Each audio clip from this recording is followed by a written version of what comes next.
Hello students, welcome to Yachina Science classes. How are you all? I hope you all are fine.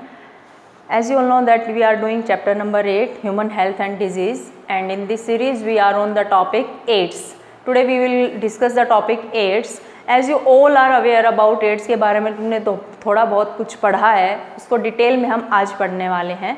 That AIDS is there. So what is the full form of AIDS? It is acquired immunodeficiency syndrome. Acquired immunodeficiency syndrome. It is the full form of AIDS. Acquired word meaning after birth, or you can say that during lifetime.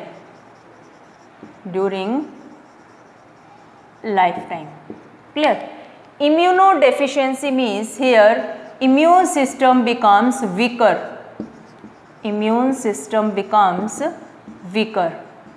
Syndrome means group of symptoms.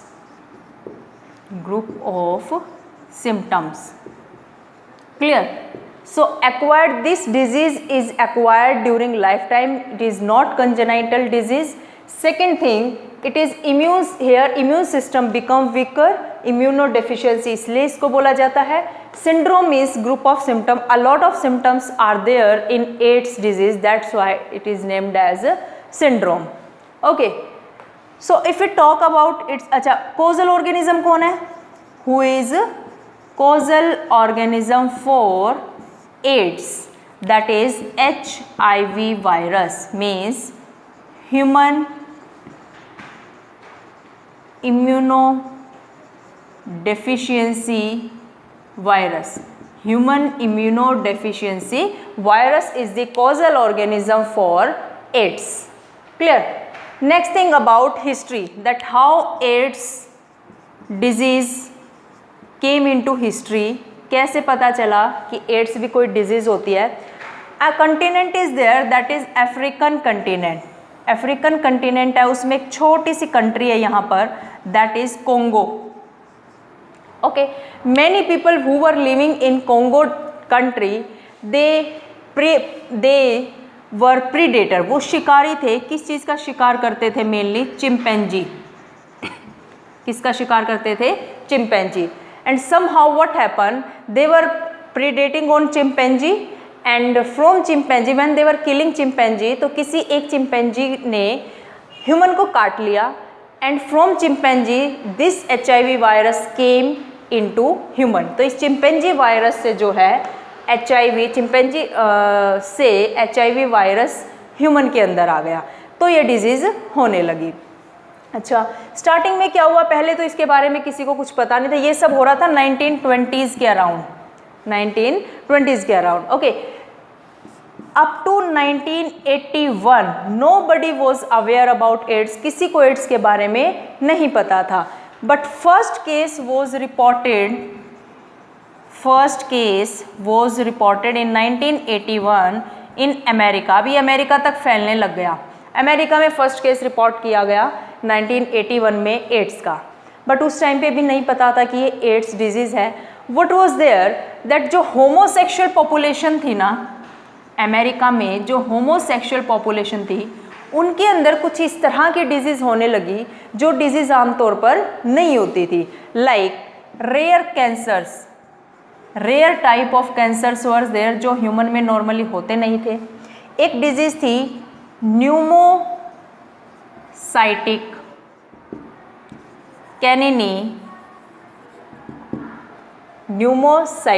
कैनिनी, और कुछ यहाँ पर भी एक word होता है, मुझे ध्यान नहीं आ रहा, ध्यान आता तो मैं लिखती हूँ. न्यूमोसाइटिक कैनिनी टाइप की एक डिजीज़ थी जो आम तौर पर ह्यूमन में नहीं होती थी, और वहाँ पर वो जो होमोसेक्सुअल पॉपुलेशन थी अमेरिका में, उनके अंदर ये डिजीज़ मिली. ठीक है, तो इससे ये हुआ, ये तो पता नहीं था कि ये एड्स है, बट ऐसा क्यों हुआ, इस चीज़ का ये पता लगाया गया कि उनका इम्यून सिस्टम बहुत वीक होता जा रहा था, उनकी इम्यूनिटी डेफिशिएंट होती जा रही थी, होमोसेक्सुअल जो पॉपुलेशन थी, इसलिए उनमें ये डिजीज़ हो रही थी. अच्छा, ये न्यूमोसाइटिक कैनिनी न्यूमोनिया है, क्या नाम है इसका? pneumonia. But after some time, what was found near about in 1983, other than homosexual population, heterosexual जो population थी and females जो थी उनको भी ये डिजीज होने लग गई. ठीक है, तो जब ये होमोसेक्सुअल पॉपुलेशन में डिजीज हो रही थी तो इसको नाम दिया गया था GRID,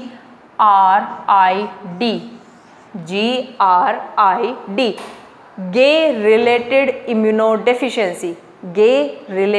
immunodeficiency. After 1983, during 1983, heterosexual population and females were also infected by this disease, and then now name was given AIDS. Is it clear? So this was all about history. History के बाद हम पढ़ेंगे transmission के बारे में कि how AIDS is transmitted, कैसे AIDS फैलती है.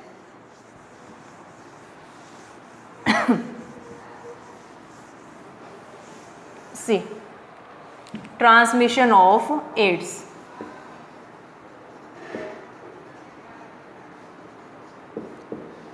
AIDS is transmitted through, it is transmitted through mainly by body fluids. Whenever body fluids comes in contact, जब भी इन्फेक्टेड पर्सन के साथ बॉडी फ्लूइड्स कांटेक्ट में आएंगे तभी ये डिजीज़ फैलेगी. इट मीन्स सिर्फ हग करने से या किसी के साथ खाना खाने से या हैंडशेक करने से डिजीज़ नहीं फैलती है. तुमने बहुत सारी ऐड देखी होंगी टीवी में कि हैंडशेक करने से एड्स नहीं फैलता है, किसी के साथ खाना खाने से एड्स नहीं फैलता है, हग करने से एड्स नहीं फैलता है. ऐसा बिल्कुल नहीं होता है.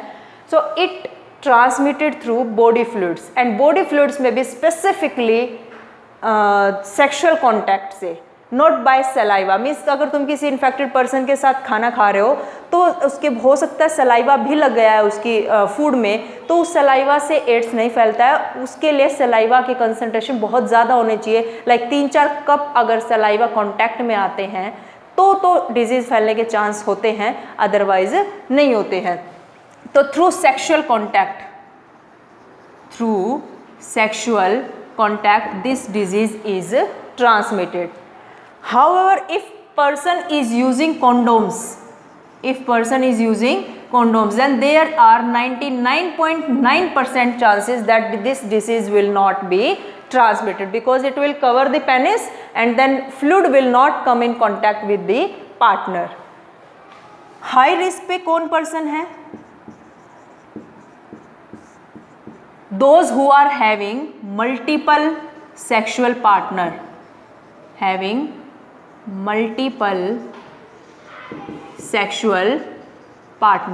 because if multiple partner are there, then don't know किसे एड्स हो रखा है, उनमें भी किसी एक को एड्स होगा तभी तो फैलेगा ना. उस किसी इन्फेक्टेड पर्सन से ही तो दूसरे में जाएगा. Okay. Second thing, it is transmitted through infected needles और razors. हाई रिस्क पे कौन है यहाँ? Drug addicts. मीन्स अगर किसी पर्सन को एड्स है और उसने वो निडल यूज़ की है फॉर यू नो दैट, जो ड्रग एडिक्ट होते हैं जिनको ड्रग लेने की बहुत ज़बरदस्त वाली हैबिट होती है, तो वो उनको ये केयर नहीं होती है निडल यूज़ हो रखी है या न्यू है, ये क्या है. They just use that syringe and they inject in their body drug. तो वो ड्रग इंजेक्ट कर लेते हैं. मे बी वो निडल इन्फेक्टेड है, किसी एड्स वाले पर्सन ने उसको यूज़ किया है, तो डेफिनेटली उसका ब्लड कॉन्टैक्ट से ब्लड लग गया है, तो डेफिनेटली उसको एड्स होने वाला है, एड्स ट्रांसमिट हो रही. Same here for razor. Suppose कोई पर्सन शेविंग के लिए जाता है और वही रेजर उस शॉप वाले ने किसी एड्स पर्सन के लिए यूज़ किया. एड्स जो उसको डिजीज़ थी, किसी पर्सन को इन्फेक्टेड पर्सन था, और वही रेजर उसने हेल्थी पर्सन के लिए यूज़ किया, then definitely it will be transmitted. Third is through blood और ब्लड प्रोडक्ट्स. सपोज किसी को ब्लड की ज़रूरत है और वो ब्लड लेने के लिए गया, ब्लड बैंक से उसने ब्लड लिया है, और सपोज वहाँ पर किसी इन्फेक्टेड पर्सन ने ब्लड डोनेट कर रखा, वो इन्फेक्टेड पर्सन का ब्लड है, तो definitely AIDS will be occur in that person who is taking that blood. Like thalassaemia जैसे डिजीज़ के अंदर बहुत ज़रूरत होती है ब्लड जो है बार बार बॉडी में ब्लड लेने की ज़रूरत होती है, या फिर डेंगू के केस में प्लेटलेट्स कंप्लीट करने के लिए ब्लड की ज़रूरत पड़ती है। तो उस केस में अगर इन्फेक्टेड पर्सन का ब्लड हो जाए ट्रांसफ़र हेल्दी पर्सन में, तो डेफिनेटली एड्स डिजीज़ होने वाली है। It can be transmitted through infected mother, transmitted through infected mother to fetus। अगर मदर को एड्स है तो फिटस को भी एड्स होने वाला है। This is the case. समझ आ गया transmission of AIDS. So transmission में यही करना है हमें, किस किस तरीके से जो है एड्स डिजीज ट्रांसमिट हो सकती है। Now we will do structure of the virus, that is HIV virus. हमने हिस्ट्री कर ली, ट्रांसमिशन कर लिया, I can rough it. Now we will do the structure of HIV virus. What happen, HIV virus is a member of family retroviruses. जो HIV virus है वो retrovirus family का member है। Like corona virus is there ना, it is also member of retrovirus family. Retrovirus family क्या है? Retro का meaning होता है बैक और ओल्ड। रिट्रोवायरस वो होता है which have RNA as genetic material, which have RNA as genetic material and enzyme RNA transcriptase, RNA transcriptase. Retrovirus वो होते हैं जिनके पास जेनेटिक मटेरियल RNA हो और एक एंजाइम RNA ट्रांसक्रिप्टेज हो, और वो इस RNA को बैक करके DNA बना सकते हो। वो कौन होते हैं? रिट्रोवायरस। इसी फैमिली का मेंबर है HIV virus. So what about its structure? इसके पास सिंगल स्ट्रैंडेड RNA होता है और यहाँ पर ये इसका एंजाइम है रिवर्स ट्रांसक्रिप्टेज। ओके, इसके चारों तरफ प्रोटीन की लेयर होती है, and not only one layer, two layer of proteins are there which are known as capsid, which are known as capsid, and then a layer of lipid, a layer of lipid is there, and inside this layer glycoproteins are present, glycoproteins like this, जैसे तो hook लगे हुए हैं यहाँ पर, these are like hooks like this. Okay, so what are the parts of this virus? This virus have what are the things? First of all, RNA, single stranded RNA is there, reverse transcriptase enzyme is there, and two layer of proteins are there which are known as capsid, and then lipid layer is there. See, this is RNA, single stranded RNA, this is reverse transcriptase enzyme, these are two layer, protein की layer हैं, ये P24 अंदर वाली और बाहर वाली P17, and these are protein layer which are known as capsid. This is lipid layer, it is lipid layer, and these are GP120 glycoprotein, glycoprotein. See, however, mainly two things are there in the RNA, that is capsid, protein की layer, and RNA, single stranded RNA, and then one more is reverse transcriptase. तो ये lipid layer कहाँ से आती है? जब ये human cell को अटैक करके बाहर निकलता है, उससे इन्फेक्ट करके किसी दूसरी सेल को इन्फेक्ट करने जाता है, तो हमारी ह्यूमन सेल से ये प्लाज्मा मेम्ब्रेन से लिपिड लेके निकलता है और अपनी लिपिड लेयर बना लेता है। ठीक है, GP120 glycoprotein, these are responsible to bind with human cell, bind with human cell, human cell के साथ बाइंड होने में ये ग्लाइकोप्रोटीन हेल्प करते हैं। प्रोटीन की जो दो लेयर है, internal layer is P24, outer layer is P17. So this is the structure of HIV virus. उसके बाद हम करेंगे how it attack on human. Human पे ये कैसे अटैक करता है, कहाँ सबसे पहले जाता है, कैसे ये अटैक करने वाला है। Attack on human. First of all we should know that when HIV virus enter in our body then where it go. सबसे पहले ये कहाँ जाता है, इट गो ऑन 2 सेल्स,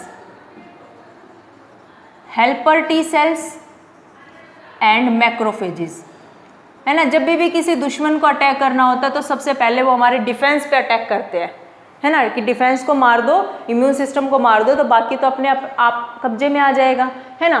तो हेल्पर T सेल्स और मैक्रोफेजेस दोनों पर साइमल्टेनियसली ये अटैक करता है। हेल्पर T सेल को तो किल कर देता है, लेकिन मैक्रोफेजेस बहुत स्ट्रॉन्ग सेल होती हैं तो वो इनको किल नहीं कर पाता है। ये इसके अंदर बहुत सारे इकट्ठे होते रहते हैं HIV वायरस एंड ये HIV फैक्ट्री बन जाती है। सी when it enter in helper T cell they are killed, but when it enter in macrophages they are not killed because they are very strong and they become HIV factory. It is very important question for your NEET exam, who are known as HIV factory in human body, that is macrophages. So what happen, see suppose this is human cell, ये human cell है और यहाँ पर HIV virus है। It is having single stranded RNA and reverse transcriptase. पूरा का पूरा virus तो एंटर करता नहीं है, only this RNA enter in the human cell, ये अटैक किया और यहाँ पर single stranded RNA comes in human cell. Then this single stranded RNA is converted by the help of this reverse transcriptase enzyme into cDNA। किस में convert हो जाता है, ये cDNA में, ठीक है। और यहाँ पर इस सेल का जो है न्यूक्लियस है और न्यूक्लियस के अंदर इस सेल का DNA है। हम DNA को दूसरे कलर से बनाते हैं। This is the DNA of human cell and this is the DNA which is formed from RNA of virus. Now this DNA comes and get connected with the DNA of human cell, उसके अंदर combine हो जाता है। ऐसा क्यों करता है वो, कि when the replication of our human DNA will take place it will also get replicated and a lot of copies are formed. DNA की भी कॉपी बनेगी और एंजाइम भी बनेगा, कैप्सिड लेयर भी बनेगी and finally many virus particles are ready for new attack. Then they come out of human cell and go in another human cell. So this is the attack on human, how HIV attack on human cell. तो इससे क्या होता है, ये बहुत सारी helper T sales को किल कर देगा, मैक्रोफेजेस को वीक बना देगा, इम्यून सिस्टम पूरा का पूरा वीक हो जाता है। तो माइनर से माइनर अगर इन्फेक्शन भी है उस पर्सन को तो क्या हो जाता है, वो माइनर से माइनर इन्फेक्शन भी उसके अंदर हो जाता है और वो पर्सन बीमार पड़ने लग जाता है, उससे किल हो जाता है। कि कॉमन कोल्ड भी हुआ है ना उसको, तो उसको भी वो सहन नहीं कर पाता है बिकॉज इम्यून सिस्टम को इतना वीक बना दिया है HIV वायरस ने कि वो माइनर से माइनर इन्फेक्शन को भी टॉलरेट नहीं कर पाता है। I hope it is clear. Next is, 2 things are there, one is HIV infection and second one is AIDS. सुनने में बहुत अजीब लग रहा है कि दोनों एक ही तो बात है, but there is difference. One is HIV infection and second one is AIDS. What is the difference between it? When HIV virus enter in human body, it make immune system weak. ये immune system को क्या कर देता है, weak कर देता है, immunity decrease हो जाती है, इम्यूनिटी डिक्रीज हो जाती है। ये क्या है, HIV इन्फेक्शन है। ये सारा क्या है, HIV इन्फेक्शन। जब इम्यूनिटी बहुत ज़्यादा वीक हो जाती है, व्हेन इम्यूनिटी डिक्रीजेज मच, तो क्या हो जाता है, एड्स। ठीक है, और ये सब होने में, इस जब HIV एंटर करता है और इम्यूनिटी डिक्रीज होती है, सब होने में टाइम लगता है 5 to 10 ईयर्स, 5 से 10 साल लगते हैं या एड्स होने में। अगर कोई पर्सन मेडिसिन ले रहा है, उसे पता चल गया है कि उसके साथ ऐसा कुछ हो रहा है, if that person is taking medicine then this time period increases 20 to 25 years लगते हैं HIV एंटर करने के बाद एड्स से मरने में। मीन्स कहने का मतलब ये है कि पहले 5 से 10 साल लगते हैं उसको एड्स होने में। अगर वो मेडिसिन नहीं ले रहा है, HIV एंटर कर गया, उसे पता चल गया कि उसको HIV इन्फेक्शन हो गया है और वो मेडिसिन लेना शुरू कर देता है, तो ये टाइम पीरियड बढ़ जाता है, 20 से 25 ईयर्स लगते हैं उसको एड्स होने में। बट ये पक्का है कि एड्स तो होगा ही और डेथ तो होगी ही, बस टाइम पीरियड वो इंक्रीज हो जाता है। So this is HIV infection, but when immunity very decreases, very weakening, then AIDS becomes. Clear? Next thing is test. How AIDS is tested? कैसे पता चलता है किसी पर्टिकुलर पर्सन को AIDS हो गया है? See, test. Name of that test is ELISA. Its full form is enzyme linked immunosorbent assay. This full form is very important, can be asked in exam. Enzyme linked immunosorbent assay is the test which is done, but it is not a confirmatory test. Not confirmatory test. ये कोई confirmation नहीं देता है कि उसको ads है, तो फिर कंफर्मेटरी टेस्ट कौन है? But if it becomes positive, अगर ये टेस्ट पॉजिटिव आता है, then confirmatory test is done, then confirmatory test is done, and this confirmatory test is Western blotting. Western blotting.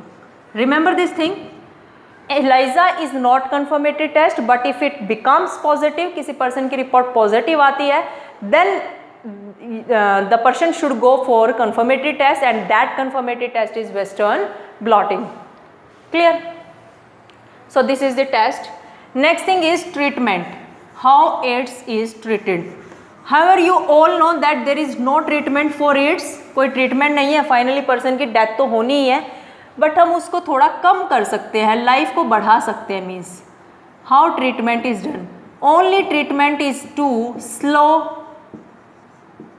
spread of infection or virus. Virus को, infection को ज़्यादा फैलने से हम बस रोक सकते हैं, इससे ज़्यादा कुछ नहीं कर सकते. तो ऐसा क्या कैसे करेंगे हम कि वो वायरस का नंबर ना बढ़े, इन्फेक्शन ज़्यादा ना बढ़े? वो कैसे करते हैं? अच्छा, सबको पता है कि जब HIV अटैक करता है तो RNA को वो हमारी बॉडी में डालता है और उस RNA से वो DNA बनाता है एंड ऑल ये सारे काम करता है. ठीक है, तो उसको RNA बनाने के लिए न्यूक्लियोटाइड चाहिए. हम ऐसी मेडिसिन यूज़ करते हैं जिससे फॉल्टी न्यूक्लियोटाइड हमारी बॉडी में डल जाए और वो फॉल्टी न्यूक्लियोटाइड लेके RNA से DNA बनाने वाला है. तो जब फॉल्टी न्यूक्लियोटाइड से बनेगा तो उसका वो वाला RNA तो बन ही नहीं पाएगा जो बनना चाहिए था उसका जेनेटिक मटेरियल. तो डेफिनेटली वायरस का नंबर क्या हो जाएगा? कम हो जाएगा. So what we have to do? To use medicines having faulty nucleotides.